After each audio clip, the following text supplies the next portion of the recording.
अजित पवार यांच्या राष्ट्रवादी काँग्रेस पक्षाचे नेते प्रमोद हिंदूराव माझ्यासोबत आहेत. सर, स्वागत आहे TV9 मराठीमध्ये.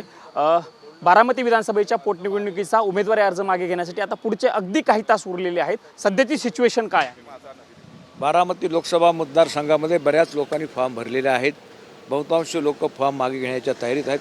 काँग्रेस पक्षाचे नेते आदरणीय रमेश चेन्निथाला जे प्रभारी आहेत त्यांनीसुद्धा याबाबतीत चांगला निर्णय घेतलेला होता. त्यांनीसुद्धा बहिणींचं त्यांचं संभाषण झालं होतं, त्याचा मी स्वतः साक्षीदार आहे. प्रदेशाध्यक्षांच्या सोबतसुद्धा वहिनीसाहेब बोललेले आहेत. आमचे वरिष्ठ नेते प्रफुल्ल पटेल साहेब, आदरणीय तटकरे साहेब यांनीसुद्धा चर्चा केलेली आहे. मला वाटतं या बाबतीत चांगला असा मार्ग निघेल असं मला वाटतं. साधारणतः चेन्निथाला यांच्यासोबत वहिनींचं जेव्हा बोलणं झालं तेव्हा तुम्ही सोबत होते का? आणि बोलणं काय झालं, चेन्निथालांची भूमिका? रमेश चेन्निथाला हे पूर्वी माझ्या विद्यार्थी संघटनेचे प्रमुख होते. गेली 40 वर्षापासून त्यांना आम्ही ओळखतो आणि त्याच्यामुळे त्यांनाही वाटतं का या बाबतीत काहीतरी मार्ग निघाला पाहिजे. त्यांच्यापर्यंत ते प्रयत्न करत आहेत. वरिष्ठ नेते शेवटी पक्षाचे जे आहेत ते ठरवणार आहेत.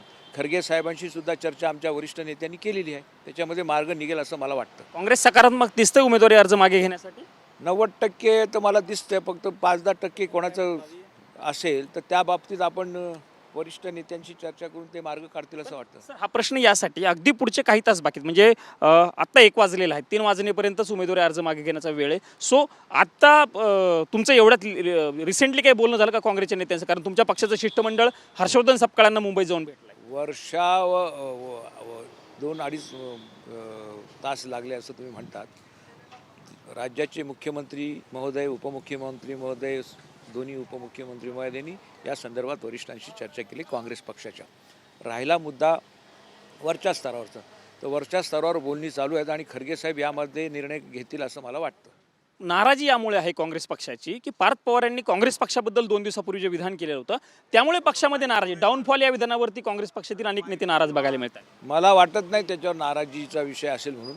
अनवधनाने काही गोष्टी घडत असतात, त्याच्यामुळे या बाबतीत चांगला निर्णय होईल असं मला वाटतं. शेवटचा प्रश्न, पार्थ पवार यांनी राज्यसभा खासदारकीची शपथ घेतलेली आहे. दादांसारखंच गुलाबी जॅकेट घालून ते शपथ घ्यायला गेले, त्यांनी शपथ घेतली. काय प्रतिक्रिया तुमची? आमच्या मावली सुनेत्रा वहिनी साहेब आहेत. पार्थ पवारांनी जॅकेट जे घातले गुलाबी आनंदाचं प्रेमाचं प्रतीक आहे आणि दादांची वारंवार आठवण आम्हाला सगळ्यांना होते. आज दादा आमच्यात नाही आहेत, ही उणीव आम्हाला नक्कीच आहे. परंतु पार्थच्या रूपानं या देशाला एक नवीन युवा शक्ती मिळण्याचं काम आमच्या पक्षानं दिले, त्याबद्दल पक्षाला धन्यवाद देतो. नमस्कार. धन्यवाद आमच्याशी बातचीत केल्याबद्दल. हे प्रमोद हिंदूराव राष्ट्रवादी काँग्रेस पक्षाचे नेते होते आणि त्यांनी स्पष्ट केलेलं आहे की राष्ट्रवादी काँग्रेस पक्षाच्या उमेदवार सुनेत्रा पवार आहेत, त्यामुळे काँग्रेस पक्ष आपला उमेदवारी अर्ज मागे घेईल अशा पद्धतीची भावना त्यांनी व्यक्त केलेली आहे. कॅमेरामन राकेश कुमार समी, प्रमोद जगताप, TV9 मराठी, नवी दिल्ली.